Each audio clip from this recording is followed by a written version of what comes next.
Hello दोस्तों, नमस्कार। मौसम चलावास में आपका स्वागत है। बात करेंगे राजस्थान के मौसम के बारे में, जिसमें आपको बताएंगे कि अगले 24 घंटों के दौरान कैसा रहेगा राजस्थान के क्षेत्रों का मौसम। तो यहाँ पर देख सकते हैं राजस्थान के उत्तर पश्चिम में पाकिस्तान पर एक सर्कुलेशन बना हुआ है, जो कि एक कमज़ोर WD के कारण है। साथ ही पाकिस्तान के मध्य दक्षिण की ओर एक एंटी साइक्लोन की गतिविधियों का केंद्र बना हुआ है। इसकी वजह से राजस्थान के क्षेत्रों में भी कुछ उत्तरी, खासकर जैसलमेर, बीकानेर, गंगानगर, हनुमानगढ़, चूरू, नागौर के क्षेत्रों तक, कुछ जो है झुंझुनू सीकर तक भी दक्षिण पूर्वी हवाओं का रुख देखने को मिल सकता है। लेकिन WD काफ़ी कमज़ोर है, जिसकी कोई खास गतिविधियाँ राजस्थान या पंजाब हरियाणा के क्षेत्रों में भी देखने को नहीं मिलेगी।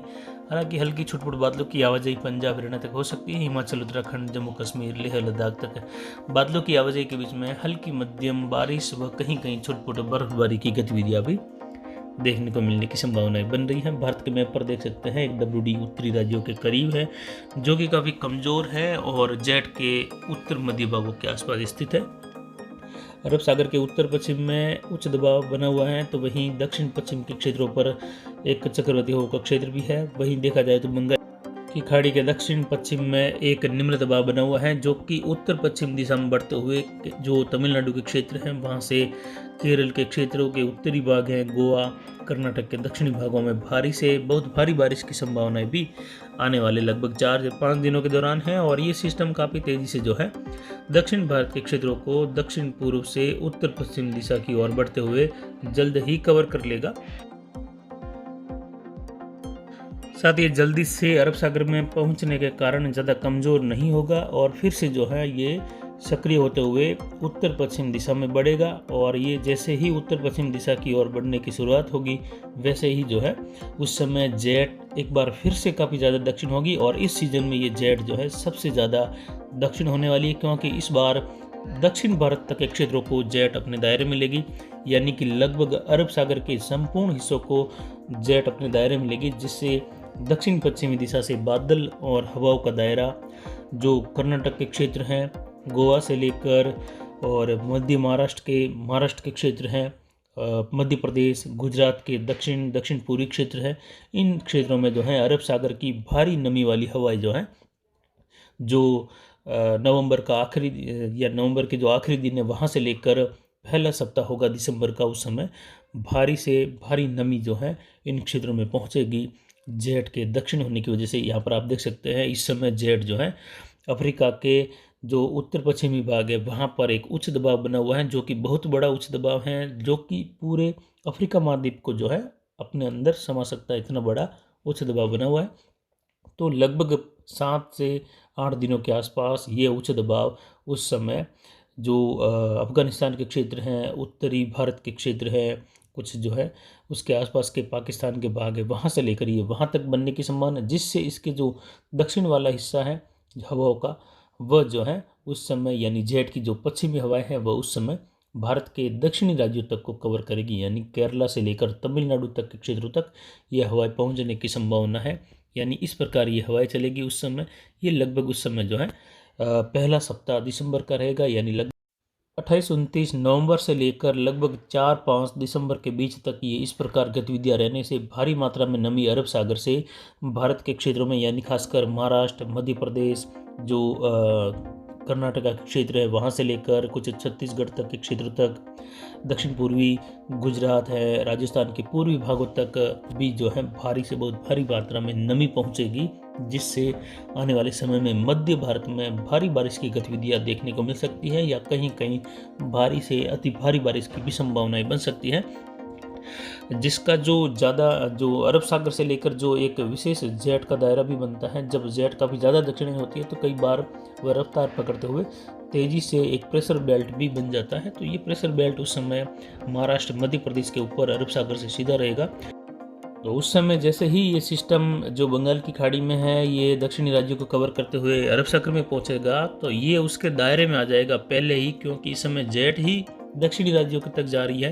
तो ये दक्षिणी राज्यों के आसपास से ही ये सिस्टम उस दायरे के आसपास आएगा, और उस दायरे के अंदर आने से उसके बहाव में सीधा महाराष्ट्र के क्षेत्रों से होते हुए मध्य प्रदेश के क्षेत्रों की ओर बढ़ सकता है, जिससे भारी मात्रा में नमी लेते हुए जो है हवाएं यहाँ पर भारी से बहुत भारी बारिश करवा सकती है, जिसमें मुंबई, महाराष्ट्र, जो नासिक पुणे के क्षेत्र है या ज़्यादातर महाराष्ट्र के क्षेत्र है, मध्य प्रदेश के दक्षिण पश्चिमी से लेकर पश्चिमी और पूर्वी जो महाराष्ट्र के क्षेत्र हैं, दक्षिणी गुजरात, दक्षिण मध्य गुजरात, दक्षिण पूर्वी गुजरात के क्षेत्र हैं, कुछ कोटा और उदयपुर संभाग के क्षेत्र रहेंगे। कोटा संभाग के झालावाड़, बारा के आसपास भी भारी बारिश जैसी संभावना बनती हुई दिखाई दे रही है, लेकिन इसमें बदलाव होते रहते हैं क्योंकि जेट भी कई बार बहुत ज़्यादा फैलाव करती है, कई बार कम, और कई बार जो है जो उच्च दबाव बना हुआ है वह दक्षिण की ओर भी जेट के बीच में आते रहते हैं। कई बार उसका जो केंद्र है वो उत्तर की ओर भी बढ़ता रहता है। तो यह सभी संभव हो सकता है कि उस समय जो है ये जेट जितनी ज़्यादा दक्षिण जा रही है, इसका जो प्रेशर बेल्ट महाराष्ट्र के क्षेत्र पर से गुजर रहा है, गुजरने की संभावना बन रही है, वो हो सकता है गुजरात और पश्चिमी मध्य प्रदेश के क्षेत्रों तक भी आकर रुक जाए। तो उस समय जो सिस्टम महाराष्ट्र और जो मध्य प्रदेश के क्षेत्रों की ओर बढ़ने की संभावना ज़्यादा लग रही है, वो हो सकता है उस समय गुजरात और राजस्थान के पूर्वी भागों के आसपास पहुंच जाए। तो हो सकता है राजस्थान के क्षेत्रों में बारिश का दायरा बढ़ जाए, दक्षिण पश्चिमी राजस्थान से लेकर मध्य राजस्थान तक, उत्तर पूर्वी राजस्थान तक। लेकिन ये दोनों ही तरह की केवल अभी संभावना है, जिसमें ज़्यादातर संभावना लग रही है कि जेट उच्च दबाव का केंद्र बड़ा होने के कारण ज़्यादातर महाराष्ट्र, गुजरात और मध्य प्रदेश के क्षेत्रों की ओर ही रहने की उम्मीद है। लेकिन आने वाला समय जल्द ही आपको बताया जाएगा कि कहां पर जेट की स्थिति विशेष रूप से रह सकती है, जिससे सिस्टम को कहां किस ओर ये जेट धकेल सकती है। तो फिलहाल बात करते हैं राजस्थान के दक्षिण पश्चिमी क्षेत्रों की। यहाँ पर देखा जाए तो पाली, जालोर, सिरोही के क्षेत्रों में, जोधपुर, जैसलमेर, बाड़मेर सहित मौसम शुष्क बना रहेगा, साफ रहेगा।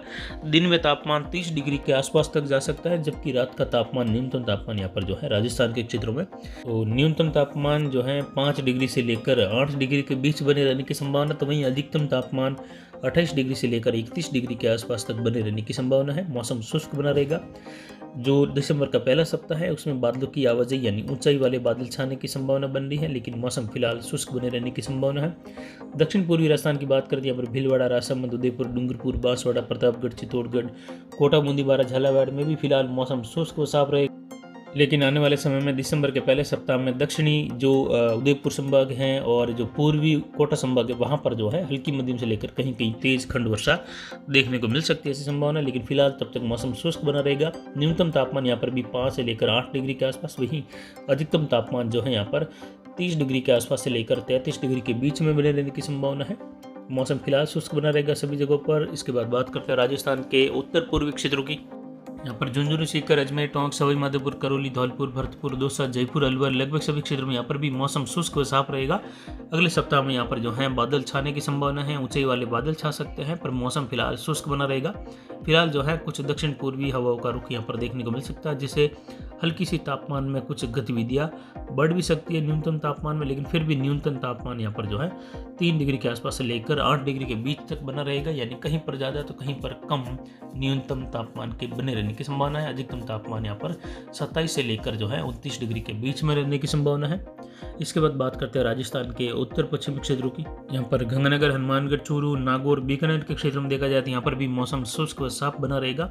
हवाएं जो है दक्षिण पूर्वी हवाएं चल सकती है, जिससे कुछ हल्की सी जो है गतिविधियां तापमान में बढ़ सकती है। न्यूनतम व अधिकतम तापमान में मौसम यहाँ पर शुष्क बना रहेगा। छुटपुट बादल भले ही यहाँ पर छा सकते हैं, लेकिन ज़्यादातर बादल छाने की भी संभावना कम बन रही है, क्योंकि सर्कुलेशन बना हुआ है, जिससे हवाएं तो यहाँ पर दक्षिण पूर्वी रह सकती है, लेकिन मौसम शुष्क बना रहेगा। हल्की सर्दी की गतिविधियों का एहसास भी कुछ कम होने लगेगा, लेकिन न्यूनतम तापमान यहाँ पर भी 4 डिग्री से लेकर जो है 8 डिग्री के आसपास तक बने रहने की संभावना है।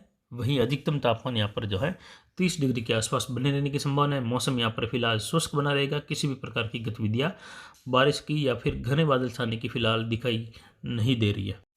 तो फिलहाल अभी की जानकारी के लिए इतना ही। आगे की जानकारी के लिए बने रहे हमारे चैनल पर। नमस्कार, जय हिंद, जय भारत।